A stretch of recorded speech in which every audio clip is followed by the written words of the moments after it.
शहरात महिलांवरील अत्याचाराच्या घटनांमध्ये सतत वाढ होती आहे। गेल्या वर्षात घडलेल्या गुन्ह्याच्या तुलनेत बलात्काराच्या गुन्ह्यात 15% तर विनयभंगाच्या गुन्ह्यात 14% वाढ झाली आहे। प्रजा या सामाजिक संस्थेने केलेल्या सर्व्हेत हा धक्कादायक प्रकार उघडकीला आला। महिलांवरील अत्याचार, महिलांबाबतचे गुन्हे, अपघात आणि पोलीस दलातील रिक्त पदं याबाबत धक्कादायक माहिती समोर आली आहे। माहितीच्या अधिकारातून मिळालेल्या माहितीनुसार महिलांवरील गुन्ह्यात सतत वाढ होत असल्याचं स्पष्ट झालंय। प्रजा संस्थेच्या वतीनं मुंबईतील सर्व पोलीस स्टेशनमधून ही माहिती गोळा करण्यात आली आहे। एक तो ये प्रॉब्लम है कि आपके एक तो शॉर्टेज है लोगों की, दूसरी प्रॉब्लम यह है कि आपके जो लोग हैं वो दो रोल्स करते हैं, एक तो पुलिस इन्वेस्टिगेशन करते हैं और दूसरा बंदोबस्त का काम भी करते हैं।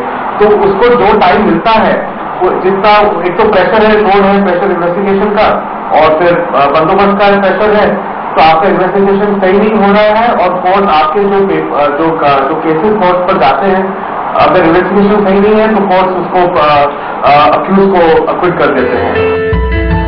2009 ते 2010 या सालामध्ये बलात्काराच्या 171 घटना घडल्या होत्या, तर विनयभंगाच्या 384 घटना। 2010 आणि 2011 या सालात बलात्काराच्या 180 घटना तर विनयभंगाच्या 487 घटना घडल्या होत्या। तर 2011-2012 या सालामध्ये बलात्काराच्या 207 घटना तर विनयभंगाच्या 552 घटना घडल्या होत्या। म्हणजेच दर दिवशी एका महिलेवर बलात्कार होत असतो, तर दर 2 दिवसात 3 महिलांचा विनयभंग होत असतो।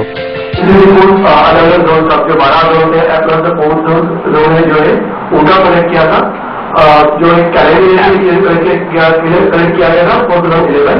और हमारे जो एमएलएस है स्टेट का सभी एमएलएस ने जो क्वेश्चन किए हैं क्राइम के ऊपर पर्टिकुलरली, उसका डेटा हमने कलेक्ट किया, आगे आरटीआई के थ्रू कलेक्ट किया था। मुंबईत सोनसाखळी चोरीचं प्रमाणही वाढलंय। या गुन्ह्यांचा सगळ्यात जास्त फटका महिलांना होत आहे।